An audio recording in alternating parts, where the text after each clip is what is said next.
Hello and welcome back to Run It Back, Australia's #1 award-winning Valorant podcast. 17 years in a row, guys. I'm happy to announce that we are... It's older than you are, dude. Oh, wait, all right. Look, those jokes died about I don't know, maybe 18 months ago. Let's just leave that over there. That's so before COVID of you, Kev.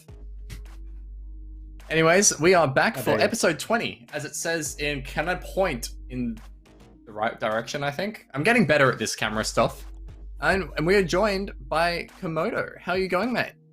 I'm good, man. Busy day, but this is always going to be relaxing, and I love it. Unless old mate up there gets fired up, so it's gonna be good. And I spot a little bit of blue in your background, which obviously means this is the perfect segue to thank our sponsors and presenting partners to Run It Back, Blue Microphones. I won't say Blue Ball again on podcast this week. I apologize to the social media manager who very nicely DM'd me after us. And you actually, yeah, she did. Actually happened. Oh no, yeah, she DM'd me. Yeah, she DM'd me and she said that was really funny, and I was like, thank you, because that was hilarious. Never do it again. I felt really fucking bad. Anyways, I'm rocking the Blue Yeti. It is absolutely killer, and you can, yeah, please, thank you, Blue, for I don't know, supporting us. It's a foreign feeling to have support. Yes. Have you been unsupported for most of your life? Is what's going on with that? You some stuff coming out of the closet? It was foreign feeling having support. Kev, look. When I came into the pre-show today, I said it's going, and that's about how I'm feeling right now. It's like, if you ask me how I'm going, it's going. So you know, it is going. It's in the process of motion. It's good. Yeah, look, Rack, we haven't spoken to you much. How are you going, mate? Hello, mate. Yeah, I'm quite good. You know, it's quite cold. I'm enjoying this weather. I've had wonderful sleeps. So lucky. I hate summer, and I don't know. I like sort of podcasting in this cold weather because it gives me an excuse to wear like this cap without looking like a maniac, and like a little jacket as well. So we've got like the gimmick going through, and yeah, it's lovely to be here again to talk to you, lovely chaps.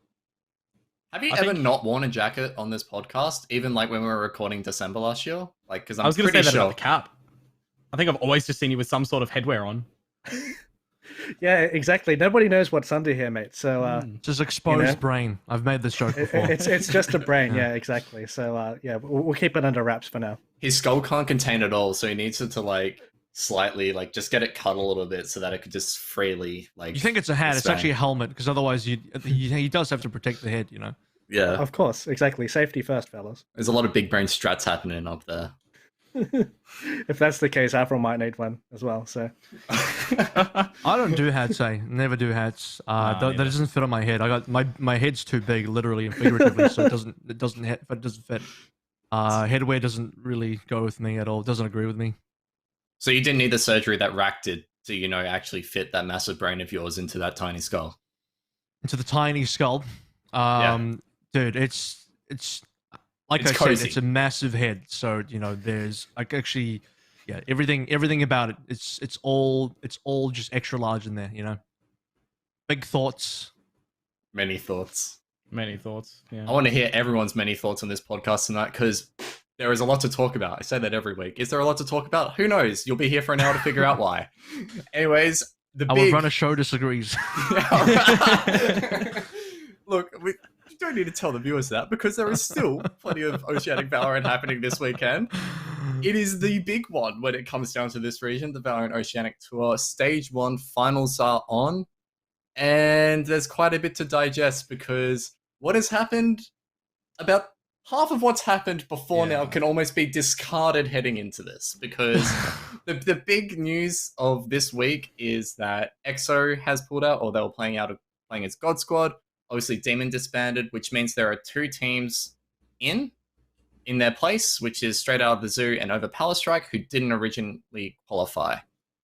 Which means that it really changes up the power rankings for what was meant to be a interesting last fight for EXO, to see like EXO versus Order one last time, perhaps. We'll see the new guard come up, and now we've lost all of that storyline, and we're kind of stuck with, I guess it's Order trying to maintain their title from 2020. Well, coming out of the get-go with this, like all shots being fired right now, with full respect to the guys, I think for losing Demon and losing EXO, getting replaced by Overpower Strikers out of the zoo, they've got like a lot of footing to kind of bring up, right? Like we've lost a lot of power from those two teams going into the final stages of what is supposed to be our tier 1 event in the region. So I just like that EXO, you know, God Squad kind of just moonlighting in Australia. To be fair, like they were always going to be on their way to the States anyway, even if they played this.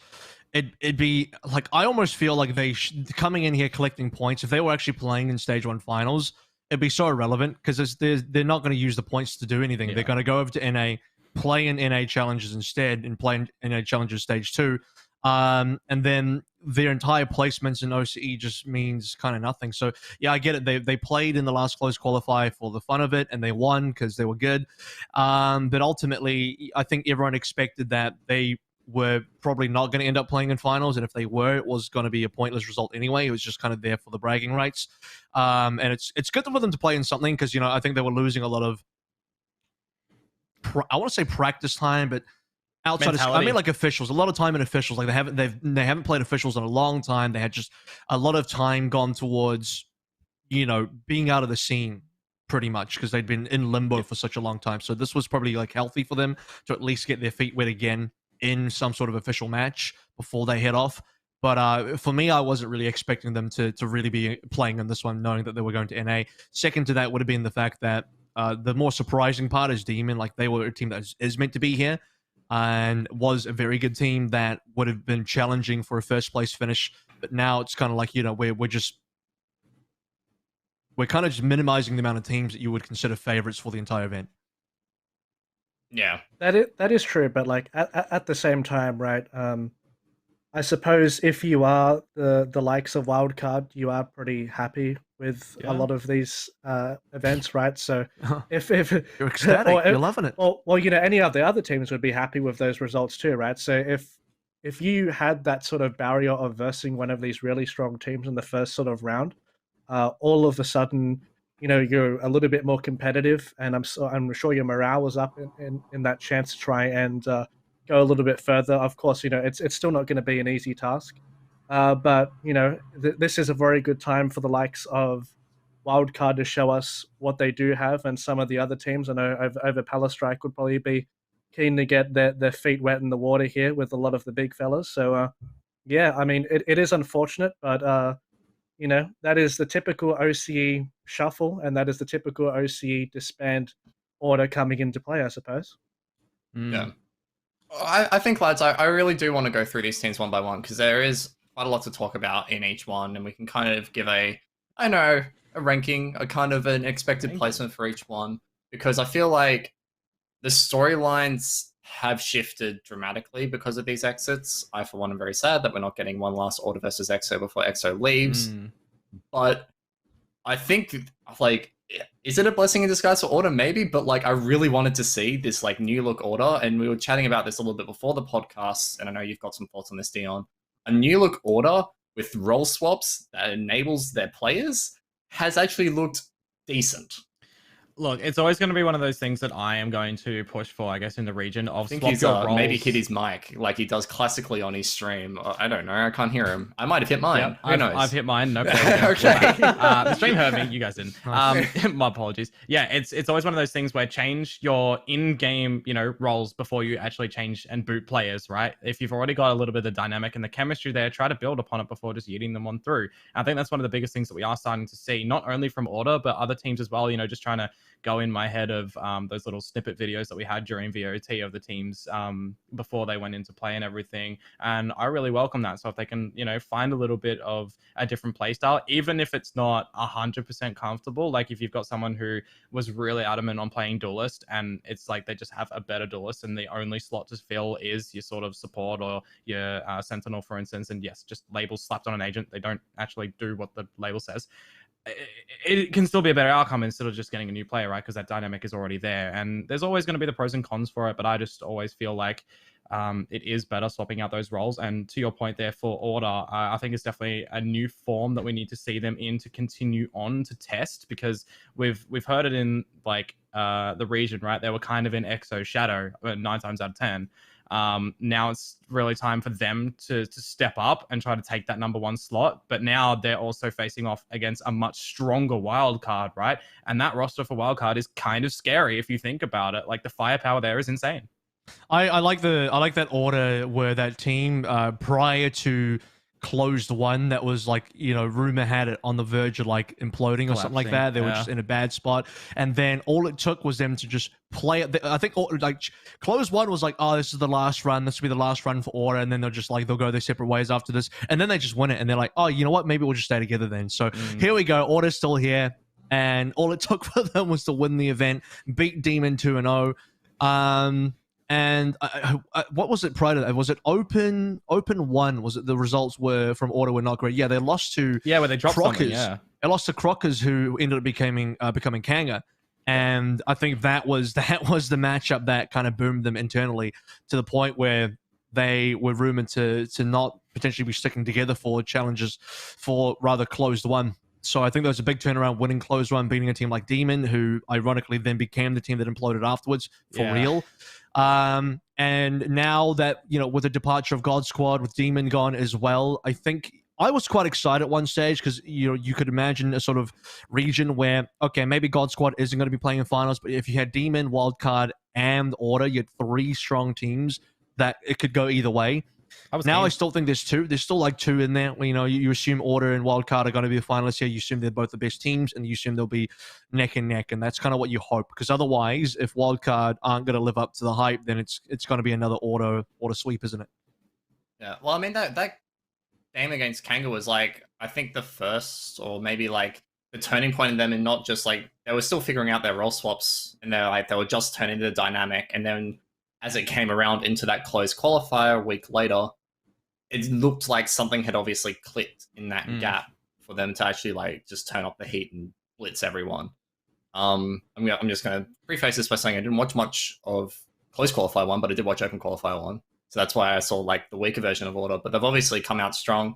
And if there was any concerns around the moves of like Disco and Auden, they should pretty much always be silenced now, because Autumn is currently leading the stats when it comes down to ACS, and I'm pretty sure Disco is like 3rd out of like all the teams in the qualifiers, all the teams that are, I think the top 16 teams I would order it down to, they're 1 in 3. Props to them for sort of making that decision as well, because it isn't very it is hard to sort of make those decisions as to, all right, we're going to be swapping some of these roles within the team, and it's good that they stuck to it as well. And to put this into context, Order was probably, I would say, one of the least versatile teams in the region in terms of their team compositions. They'd often just play the identical comp throughout most maps. So for them to sort of have the initiative to say, okay, we'll swap some things up here, for context is really big for them, I think. And it's cool to have that sort of mini storyline going through the river.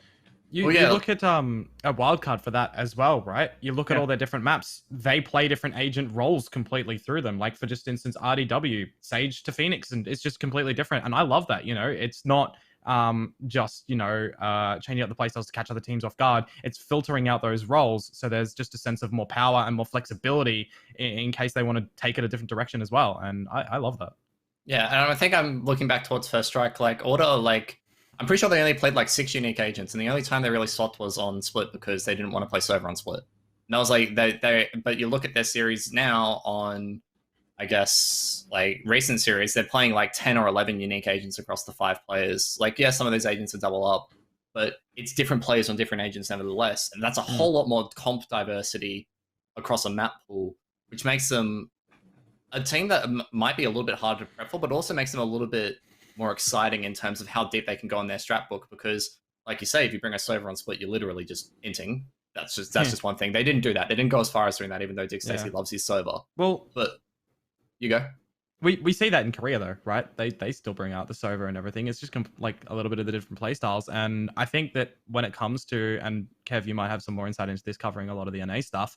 When it comes to the sort of meta and everything, there is those different metas within each of the regions. There hasn't been able to be meta clashes yet throughout all the different regions. And I just think for our region specifically, we don't see teams really trying to change it. Once upon a time, yeah, there was one team, you know, bringing out a change, and then everyone just copy pasted. It's like, try to develop your own thing. We don't really see Sky anymore. The last time I think I saw Sky was like, I don't know, old Mindfreak. It was yeah, Mindfreak with exactly. And that was like the last time I saw that. Even Breach is kind of a rare occurrence. Last time I see that is, you know, Dick Stacey when they brought it out on Haven. It's like, I miss that sort of stuff. I love Breach. I love the changes in that. And I also think, me personally, I hate two duelist meta. I think it's silly, and that, you know, open up for more of the different changes and different information gathering as opposed to the two duelists.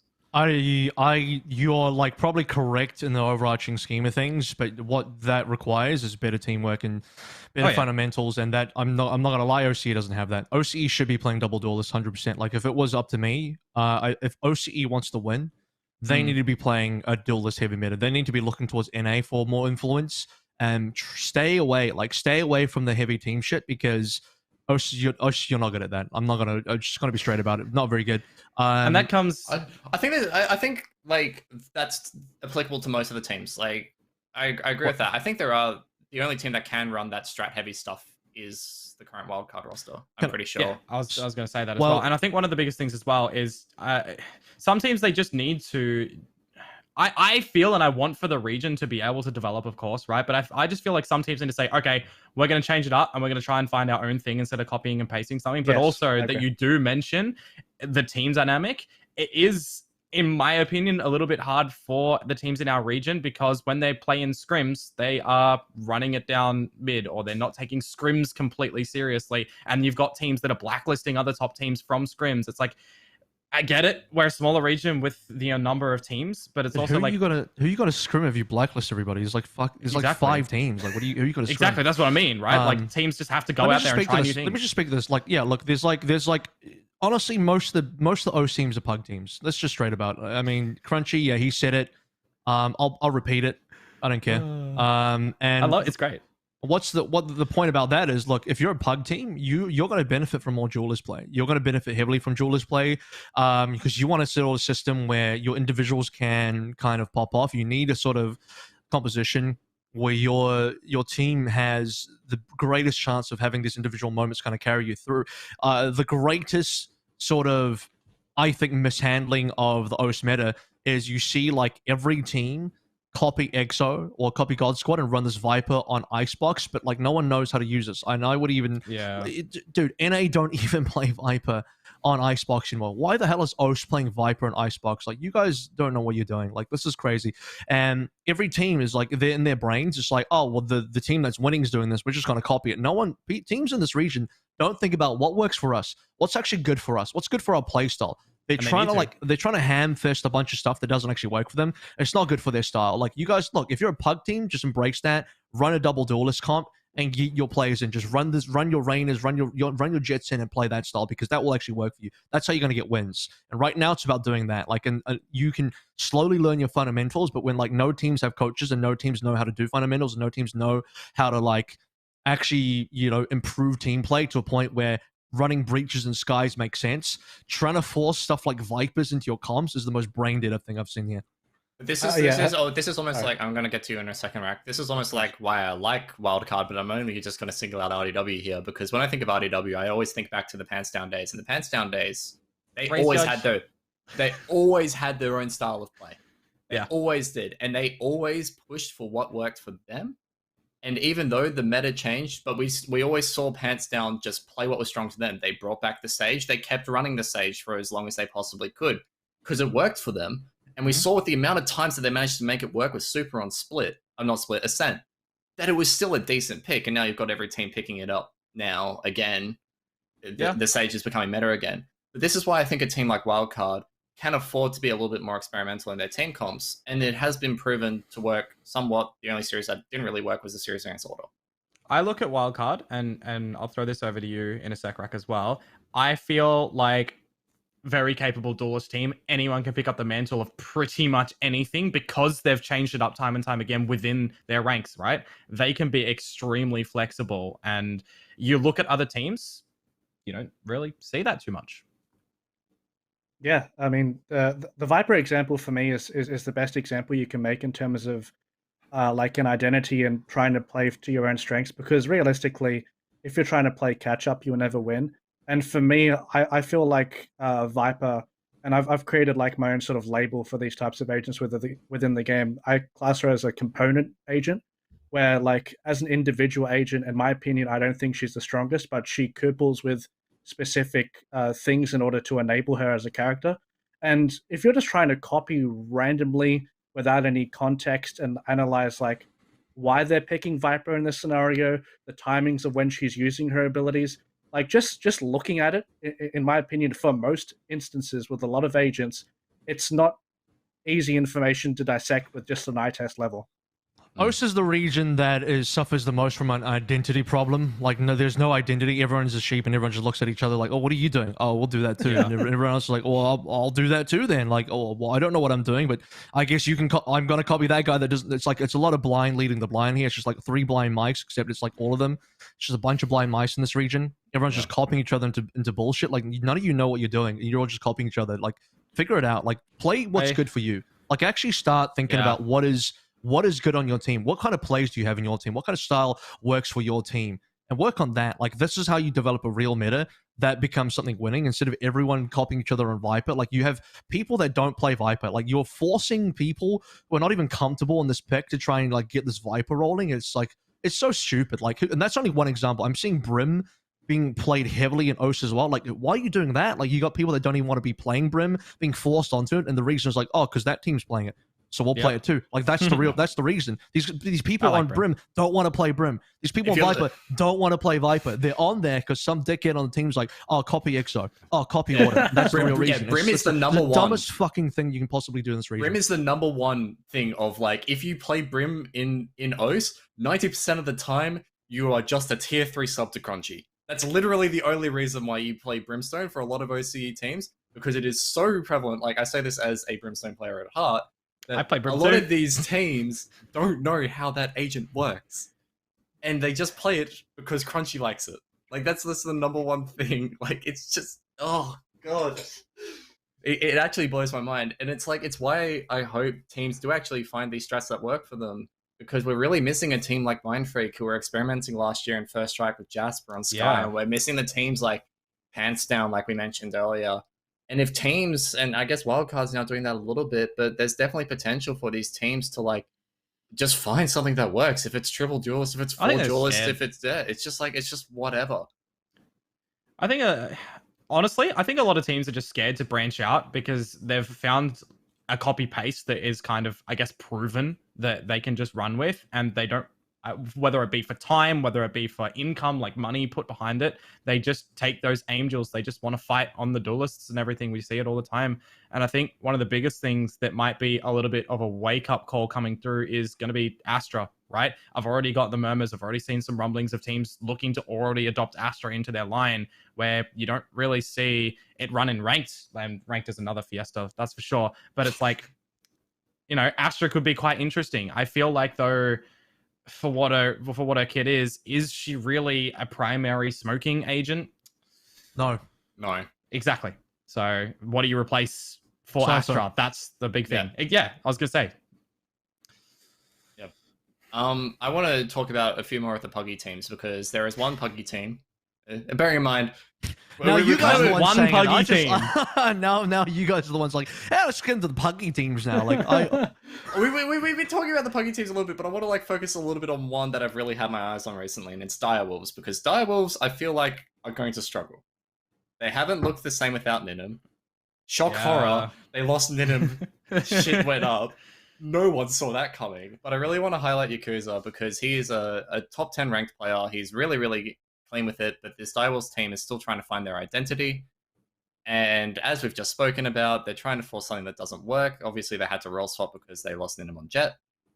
Or Ninim on everything, basically. He just picked up an agent and it worked. But I feel like Direwolves with Yakuza is definitely missing a spark. I don't know what you think Look, about if I'm gonna rank the remaining 8 teams for the VOT, considering that we're still on this topic, I'm putting Order and Wildcard at the top. Then I'm putting like Fun Crew and maybe like your Mind Freak or your Direwolves, but then it's your Direwolves, Mind Freak, and Kanga, and then Australia Zoo and over Power Strike. I think also the gap between Order and Wildcard to the others, maybe bearing Fun Crew, is just very, very large. Yeah. I mean, you're a short person, Ducky. I don't know if that large scape is going to be able to get across it, but only haven't seen him. Haven't met you. Oh, another topic actually is Bob real or not? I mean, apparently they met Bob this week. Yeah, apparently Bob's a real person. Hey, Bob's not a VTuber? Bob's a frog. Yeah, haven't you seen the Twitter profile pic? Yeah. Yeah.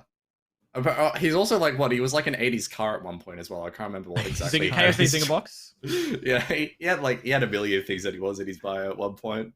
Do we actually have sorry, as we're going through the team, do we actually have a exact bracket? Yeah, has there been a bracket announced for? It's not a bracket, it's like a matchup. So Order versus over Power Strike, Fun Crew versus Kanga, Wildcard versus Straight Out the Zoo, and then Direwolves versus Mind Freak. That's the first 4 matches that'll be played on Thursday and Friday. I'm gonna say that again, man. I'm gonna drop I'll link it. Oh yeah, I was gonna say. So it's not a bracket. What is it if it's not a bracket? Well, it's a 1 versus 8, and then like 2 versus. Yeah, but like there's a funnel like into it. Is it like it's single? Is that not a bracket? It's is it single? I think it's single. Twitch chat can follow along. I've just dropped it in Twitch chat for you guys. Zalago has kindly put the actual single LPL link. Single BO3.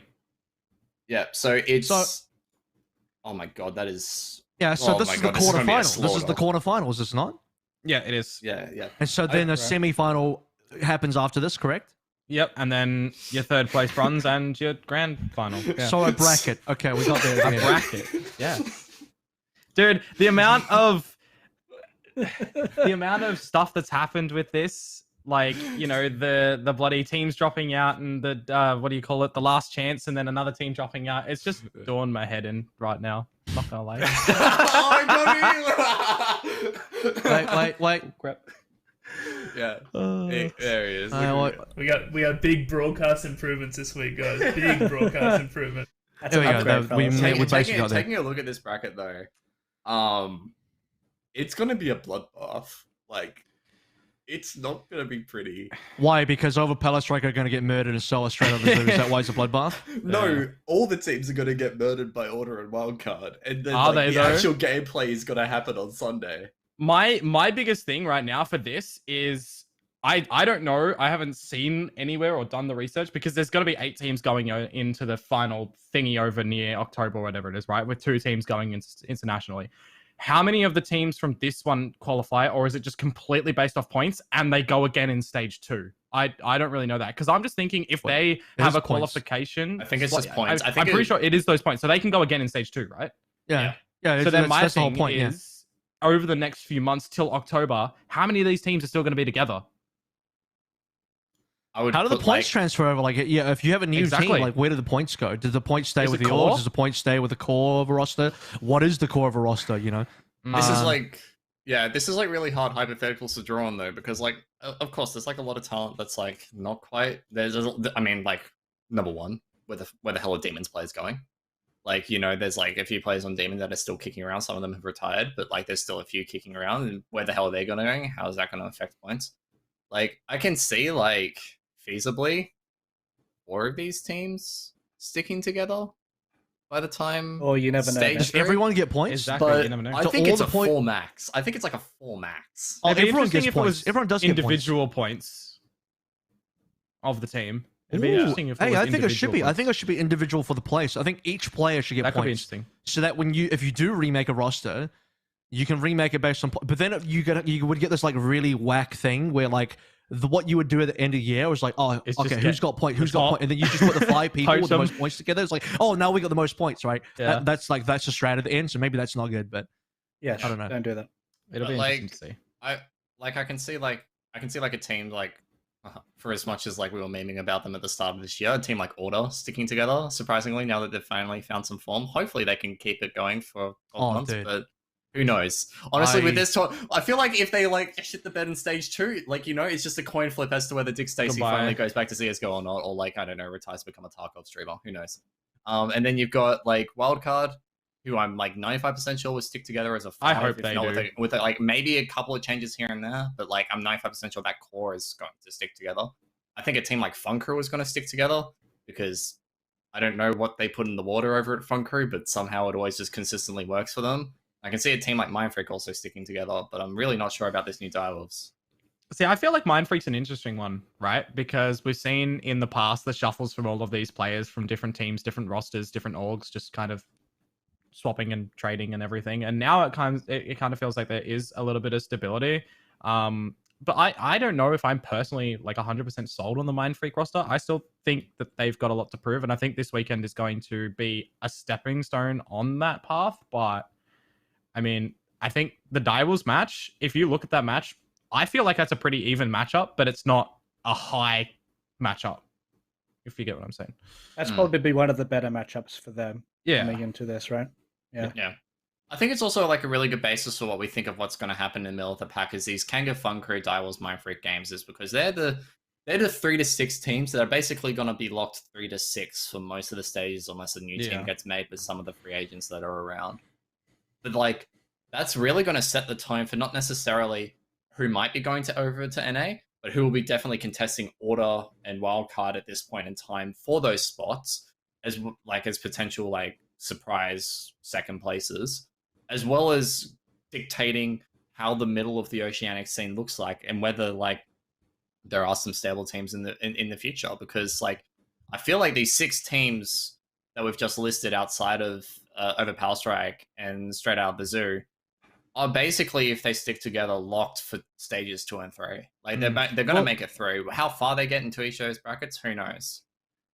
But I think another thing with that, right, is Paradox, even though they didn't make it and they did get knocked by God Squad and they could have tried to run it back in through the kerfuffle that was that last chance qualifier thing here. It's like, are they going to stick together? That's one of the things that I'm kind of thinking of, like Paradox being one of those kind of looped in teams around that mark. But ooh, okay. Well, look, Swifty just said some news hot off the press in the Discord. He's just dropped a link to say Rice has parted ways with Paradox. So in this tweet, as you envision it, as you say, the prophet Komodo. Yeah. So in a tweet released, I'm not doing the time. Oh, that's like that's very weird. It's like 10, 12 minutes ago. Yeah, it's like we've been talking. I did not see that. Yeah, it's hit myself and the Paradox roster have parted ways on good terms. So as right now, I'm officially at LFT, hoping that I compete in the upcoming ESL tournament, which starts in like a week and a half's time. Next Saturday. Yeah. So I guess that more casting. I guess, dude, I'm just gonna remake OG Direwolves at this stage. I mean, all the dudes are FA right now. So. Bring it back. What are you gonna call yourself, Kev? If you bring that roster back? Die Dogs. Okay, yeah. That was our secret name anyway. Just saying. Yeah. No. Bring it back together. Honestly, that's a top 4 roster. I'm sure that you'll get O2'd at like when it matters, like you always did last time. But you know, get what when it matters. O2'd. We did we? How many times did we get? I don't know. I can't even remember some of the results. I just remember like some of the close ones that we had. It was a good run. It's a distant memory for Kev. It is. It actually feels like a lifetime ago now. It actually feels so long ago. It's very hard envisioning the fact that Valorant has almost been kicking around for a year. That's the thing is like I don't want anyone talking about like, oh, new game. Bullshit, man. This game's been out for ages now. Like we're coming up to the stage where we're coming up to the game where like we're about to touch, day 1 again. It's been like concluding beta. We're nearly reaching a full year. It's coming up. I've casted more Valorant in the last year than I have CS, and I don't even know if it feels like that, but it definitely is actually reflecting on that. It's the COVID brain, bro. It is. It's literally just being locked inside. Well, more locked inside for you, Komodo, living in poor old Melbourne than the rest of us. Oh. Well, wasn't Valorant fast-tracked because of COVID anyway, right? Didn't they say they wanted to accelerate the process? It was only meant to be released at like now-ish. Maybe a bit earlier, like end of last year, start of this year. So yeah, they definitely fast-tracked the game. I think as well, just on that, one of the biggest things is because Valorant was kind of opened up through the COVID scenario, we all knew that there wasn't going to be LAN, so there was just full focus on it being online as opposed to Counter-Strike, for instance, where there was always like the LAN was the thing. They had to migrate more to online, and I think like that definitely did help. Not so much boom Valorant, but it helped along the path. I guess this then lends back into the discussion though, as we were talking about teams like strategizing and stuff. If we think that like we can't necessarily be in two minds of like teams haven't picked up the game as fast, or like teams at the top level haven't picked up the game as fast, because I guess in OC you have the slight excuse of like, yeah, right, you had to actually kind of grind for an NA beta account, and you had to play on 200 ping and that kind. Yeah. But if the game's been out for a year, the strategy should start being formed. Bearing in mind, I'm taking a look at this from a League of Legends lens, where I don't think the League of Legends meta was truly perfected until like season 5, maybe season 6. And so that's 6 years, 5 years on from the release of the game. While the crux of how the game should have been played was formed within about 18 months. Like it's always going to be constantly refined and perfected, and that's always going to happen with how these agent releases come. But I feel like Valorant has reached a critical mass point now where you can start criticizing teams for not, especially more longer standing teams, for not being as cohesive. I definitely agree on that, but I also think the Valorant is still, like, from my perspective, in an alpha sort of state, even though it's released, because there's not a complete controlled map pool, because there's not agent banning, which we know is going to happen in the future, and there's no LAN ecosystem. There's finally, like, the trajectory to go overseas and everything, but there's just not enough substance in the game yet for it to be more explored by teams. Yeah, like there's definitely the exploration there, but it's just not at that point yet.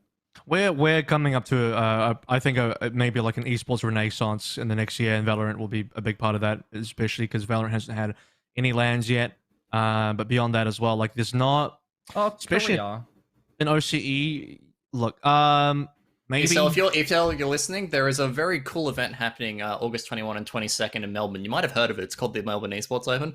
Please, for the love of fucking God, put a Valorant LAN on there. I will pay God loads amount of money to go see. You'll pay for the prize pool. Thanks, Ducky. Yeah, look, I'll slap 10k on the floor. You know what? That's more than like, that's a stage worth. Like, I'll just have that for a weekend tournament. I thought you were about to say, yeah, I put 100 on the line, a couple of Coles vouchers, and that call it a day.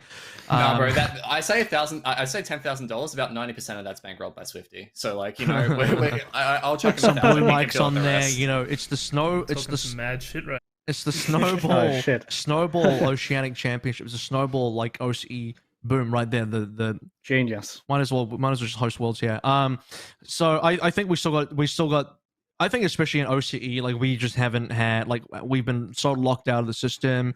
Yeah, 2 teams get to go to NA, but I feel like when things are more figured out internationally as well in terms of format and the ecosystem, and the OC ecosystem comes back in again, I think there'll be more teams coming in. Because I remember even in a game like Overwatch, like first year was pretty booming, and then there was a real like slowdown, and then when Contender started, it like ramped up again. And like, and so I can foresee that kind of happening. Like 2022 onwards, there's more pathways, there's more tournaments, there's more things in place in terms of an ecosystem that's going to attract more people to come back to the game and take it seriously. I feel like this year is just kind of like the tail end of COVID, just surviving through the tail end of COVID for esports, and come back to next. It's why you see all these people, like a lot of people retiring out of Valorant and just not giving it, and just can't be bothered giving it get a further go. There's not enough to play for. Maybe that could change next year. I mean, maybe I'm optimistic about that, but yeah, I think with LANs and stuff coming in, hopefully next year, and COVID going away by the next year,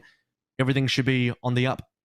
If you look at the Counter-Strike's Renegade situation, they're bootcamping, they're playing over in Europe. We need teams to be, like, you look at their results, and this is, like, I know it's a very different circumstance and everything. You look at that, and then you bring it over towards Valorant and the just architecture around that. If we're having teams go overseas to compete without having that bootcamp, without having all of that experience over there to a wider range, I do feel like they're just going to get completely shut out and everything. And it might be that it doesn't happen, but we need more of a pathway to get over there to have consistent practice against those sort of teams, because we've just seen it time and time again. Like, everyone kind of just belittles us as a whole region. And a lot of the big thing there as well is is I feel like in our region we put more emphasis on individual prowess in the teams as opposed to like the team dynamic that we see over. That's why people should play double duelist in EU. And no double duelist. I do understand. Komodo doesn't want to see the success of the region, is what he's saying. I want to see the success of the region, and I understand that double duelist may be the way to do it. But if you're going to run double duelist here, that you're trying to just run against other double duelists in the region, it is not going to work against NA. And hey, it might catch them off guard and everything because there's so little here for them to practice. Maybe. I don't know, man. Where's this dual cam? Where's this dual cam that Swifty brought out the end of last season? I just have to wait to see it. Apparently it's only for me, Kev. But like, I think you're like really on like a good point there that the OC teams don't really have a path, because I feel like in an ideal world where there is lands, you know, there might have been an OC slot at a Southeast Asian Masters event, or like we don't get that. Like something there within the ecosystem where an OC team would have a chance to boot camp in a different region. Play in a different. Oh my God! There's he's just flexing the cam for us. You know, look at me. Look at me in the eyes, okay? But you're looking at these like events that could have, and it's a could have would have situation with 2021, and why the 2022 esports renaissance is a very good point to make. But the EXO is going to be that first realized opportunity of that. EXO is the 100 Thieves of Australian Valorant now. They are the first team really breaking new ground by going overseas, competing overseas, and staying full-time overseas, and really immersing themselves in the environment, just like what 100 Thieves did, or the Renegades. If we're going back that far. Extremum. Yeah. Extremum now. They're really trying to experiment that. And so then I think down the line, you know, there is the potential for these teams, once there is perhaps smaller international competition, to then boot camp overseas. But again, it's a lot more hypotheticals that we're talking about. Josh has asked me because we have EXO as a topic, but I think this is kind of just like a meld on the region as a whole now, and how the state is looking is like the uncertainty in competition plus COVID equals where the fuck did OCE teams go? I look at our top teams here, top teams in NA, EU, and it's like, all right. We've got, and with full respect to everybody, we've got Counter-Strike players who couldn't make it at the top level, now at the top level of Valorant. You've got players over in NA and EU who made it to the top level of those games, who are now at the top level of Valorant, and they've already got the experience of the full LAN, the full experience of their regions there, and going international. And I just think, what is going to enable us to challenge against them properly? And it's just one of those big things where no one seems to have an answer. And if they've got an answer, they ain't doing anything with it. That's a lovely point, Komodo. I think the golden ticket, of course, is EXO. Like how I'm sure your answer is fantastic, but I think for like EXO is like the golden ticket, right? If they end up doing good results, it makes our region look a lot better. And I think for me personally, lens is going to be very important. Lens are going to be very important too. Like once that is there, it also makes the results a lot more enticing if you're looking at them, because online I feel like things are a little bit washy, but on a LAN event I feel like people would probably take those a little bit more seriously rather than just everything online.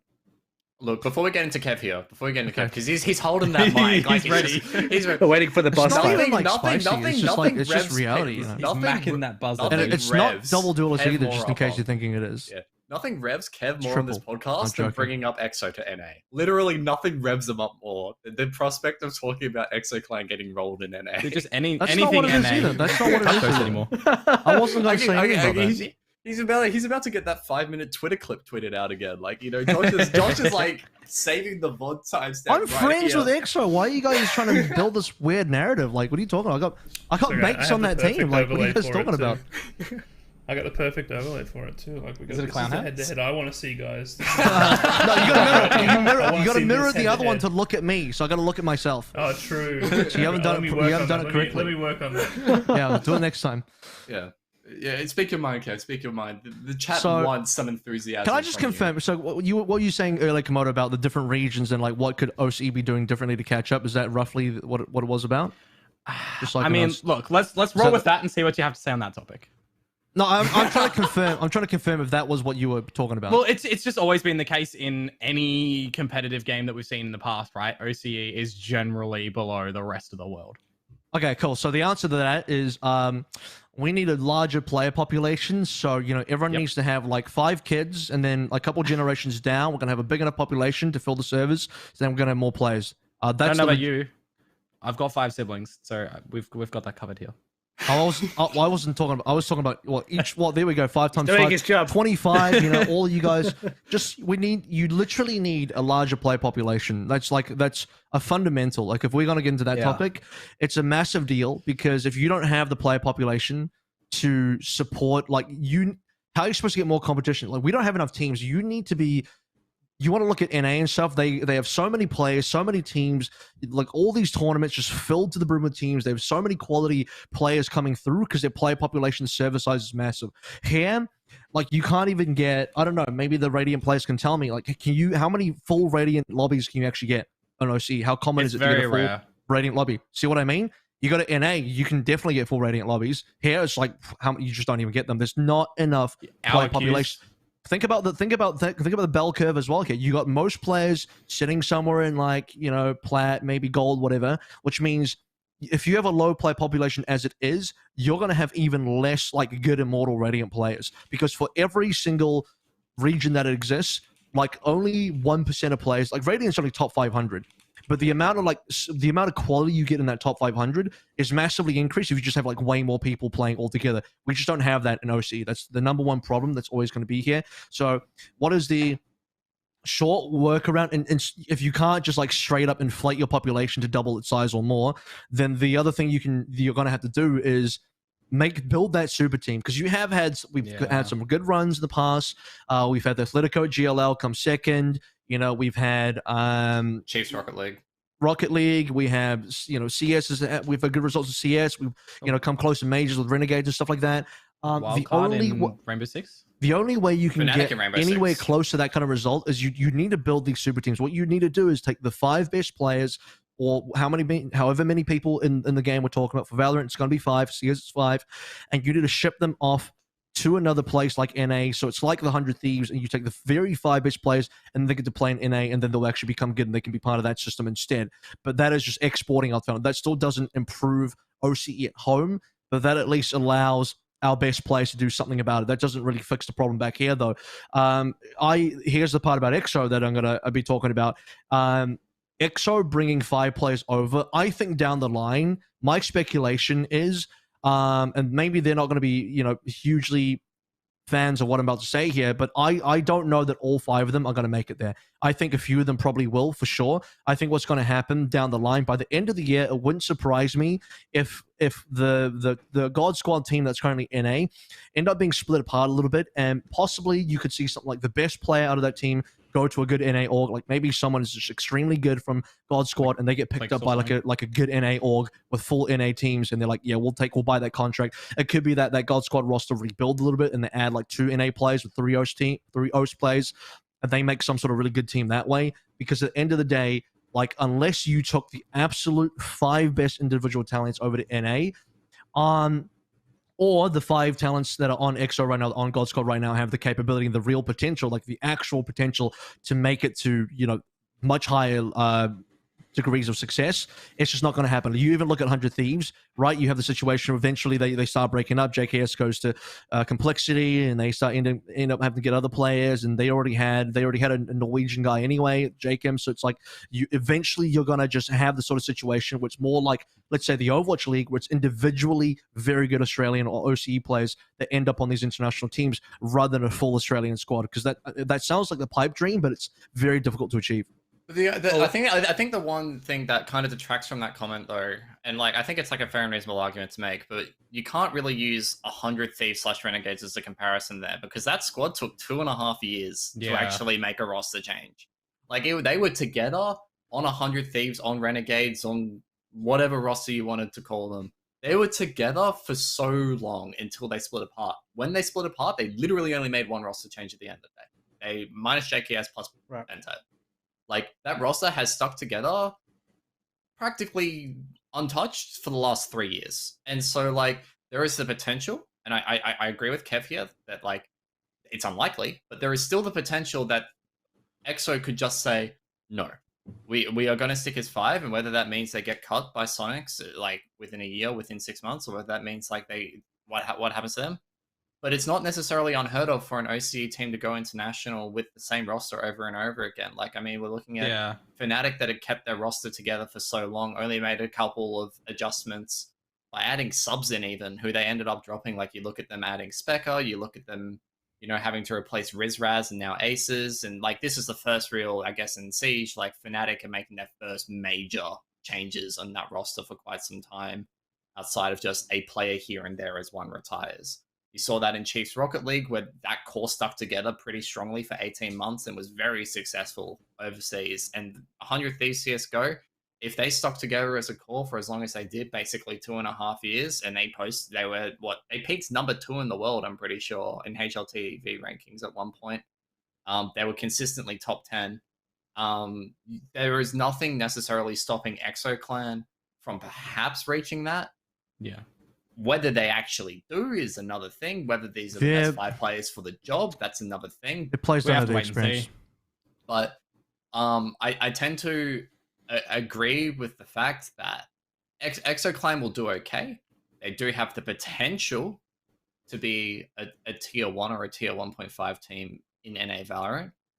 But there is a long, long journey to go. I agree. Well, and I think we have to just hold off on our opinions until we see them start playing there. I think we can always just make the speculations, but we just have to wait for that to happen.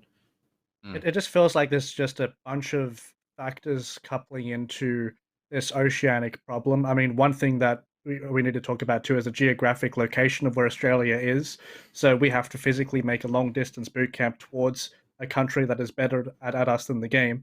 And we can't exactly scrim them, especially in Valorant. Like in Overwatch, I remember like some of our best teams were scrimming the best teams in other countries, but it was a little bit easier in Overwatch than it is for Valorant. A lot easier, I'd actually add. I'd weigh into that. So just the location of things, the practicality of versing different countries, and also the financial problems that Oceania sort of has as well, right? So a lot of these people are working a lot of the time. They don't have a lot of time to speculate on the game. They don't have an enormous amount of time to play full time, right? Compared to a lot of these teams in a lot of other countries. So it feels like all odds are stacked up against us. It's not even that. Like, even if you were playing full time, who are you playing against? Oh yeah, what are you doing? Exactly. Queuing up for your hour-long versing, non-radiant lobbies. Like, what are you doing there? It's not. Yeah, exactly. That's what you're spending your time on. What are you doing? Like, you're working through like, oh, I can't scrim this team because they're blacklisted. No, they're blacklisted. I can scrim 2 teams. Cool. Really? Is that how you're going to prove it? The full-time part is completely irrelevant. It was a relevant point. Like, you can't even make full use of the full-time anyway if you had that time. So part of this also comes down. I think this is like long overdue, but like COVID is obviously an issue, but let's put COVID aside for a second and once we head into the future. But OS and Southeast Asia need to like merge pretty quickly. Like we need to be one super region, dude. Because once you become a super region like that, suddenly you open up your player pool massively. And that's what we like. How do you fix a population problem? Yeah, everyone can have more babies, or you could like include other countries. You just expand the regions. You include more play population. Sure, we're not going to be sharing a server. We're not going to be like queuing on each other's servers. But I think sharing team members and sharing events and going to each other's events in a COVID-free world is going to give both regions a big leg up, because we're both kind of minor regions that way, and we both regions suffer from a play population problem. So we got to combine that shit. Think of like running like a CSGO Extremesland or a Perfect World event, like between OCE and SCA teams, and running that once every 3 months. God, that is exactly what this region needs. And I know, like in an ideal non-COVID world, that's probably what would have happened. Was that OCE and CEA teams would have had a lot more opportunities to play against each other. But the thing is now with COVID, it's almost unrealistic to expect an OCE team to scrim an SCA team unless you want them to play on 100+ ping, which is basically very, very hard to play Valorant on. Everyone move to Perth. Hey, please come to Perth. I can do camera interviews. What's the ping? What's the ping from Perth to Southeast Asia? It's typically better than Perth to Sydney. Didn't they used to do something like that for Dota though? What is it? Like teams had houses for WA. For Valorant, it would ping to SCA. I don't know whether I haven't played on SCA servers for Valorant. I don't know, but I get the same other games ping. I get the same ping to Singapore than I do to Sydney on literally every single game. 50, 60, and that's super playable. Yeah, exactly. Like, dude, if you had a team, okay. if you had a team functioning out of Perth, you could like legit scrim Southeast Asia. Your level of scrim partners and your level of scrim opportunities just explode open. Like that's insane. There's another example. I guess the Fnatic boys also posted the ping that they're getting. So Fnatic's R6 team, they were meant to be going over to Japan to play in APAC North. Now, because COVID happened, they didn't get the chance to go to Japan. Now they're moving their team over to Perth and playing on the whatever Siege servers they have. I think they're playing on one of the SEA servers. They're getting 80 to 90 ping max. Dude, Perth is the gateway to Southeast Asia and really should be like, everyone's talking like, oh, you know, maybe we don't want Sydney to be the home of esports. It should be maybe, let's go to Melbourne. Everyone's like, make Melbourne the home of esports. I'm like, bro, actually, you know what? Logistically, Perth is kind of perfect. I'm not going to lie. Like, Perth is, the proximity to Southeast Asia is really, really damn good. And that actually, if you want to get good, if you want the region to be good and improve, expanding Southeast Asia, including that, and doing that through Perth as the gateway, it might actually be the future. Who wants to move to Perth though? Like if you think I was going to say, good luck trying to also move to Perth. The rental market here is fucked. As someone who's trying to move out of home right now, good luck trying to hang on. There's two conflicting things here. How can the rental market be like difficult if no one wants to live in Perth? Shouldn't everyone be wanting to leave? Shouldn't the rentals be open up? Like, please live here. No one wants to fucking live in our city. Please live here. Bro, I went to a house inspection on Monday, bro. There were 60 people there. I was gobsmacked. It was ridiculous. So apparently, somebody's lying. Are people leaving Perth or not? One of you guys is lying. I don't know. People like Perth now because apparently, like, COVID's just not a thing here, and I guess it's like that for all of Australia. But it was just definitely not a thing here. But you know, I feel like Perth is the future of esports, which makes me feel really excited when I say that. And I'm like, yeah, I'm looking at long con of Ducky and Murdoch and all of that is just coming through now. Yeah, look. And the funniest thing is I'm looking at moving to Melbourne next year, but that's like an entirely new ball. Like, yeah, I'm looking. He's betraying the Perth people. I'm betraying it. And you know what's going to happen? As soon as I leave, esports is going to come here, and I'm going to be like, why? Why did this happen? I'm waiting for it to come domestically, it's good in Melbourne. Look, I'm not gonna lie. Domestically, it'd be cool in Melbourne, but internationally, it's probably gonna be Perth. Like, if you wanted to talk about international, domestically, fine. But like, how much circle jerking do you want to do domestically until we realize, oh, actually, we're still just not very good. Like, that's the end result at the end of the day. So, you want to talk about long term prospects? You know, we got to start looking outwards. You got to expand out, go outside the box a little bit. Maybe with a little bit of more international play, we could maybe boost SEA from 7th to 6th in Slash's Kyler rankings. We're not even on the rankings. OS doesn't even exist. No, we are, because apparently he just used the A and Z flags. Yeah, he used the SEA. Australia and New Zealand flag and put SEA. Oh, okay, apparently we're SEA then. All right. To be fair, that's what I think we should be. We should just be SEA. We should be included in it, not gonna lie. Yeah, we're not SEA, we're NA. So like technically we're the best Valorant region in the world. So true. Yeah. There you go. All the analysts be gone. We are the best Valorant region in the world. Come watch us. Same time zone as Korea, but you get better quality gameplay. Who knew? We say that as we were watching Korean Valorant in the pre-show. Yeah, we were watching, if New Zealand had better ping to NA, it does. New Zealand has the best ping to NA and ANZ. But if it was even better, like New Zealand could be the home base for people trying to break through to NA. Like Perth kind of could be for our Southeast Asia, but I think the ping from New Zealand to NA is still above 100. It's like between 100 and 140, I think. Maybe between 100 and 120, maybe. But yeah, it's at least the best you can get in ANZ. Yeah. Swells in chat saying we've been on the EXO subject for 40 minutes and we haven't even talked about EXO. I guess we've only got like a few minutes left before we have to wrap up the How have we not talked about EXO? I was going to say, we have spoken about EXO as well. You're capping, but I'm also just going to put everyone on the pedestal here. It's my favorite question that I like to ask every time when EXO comes up. How well are EXO going to do in NA? Put a place spot on them in VCT Stage 2 for me, please, Komodo.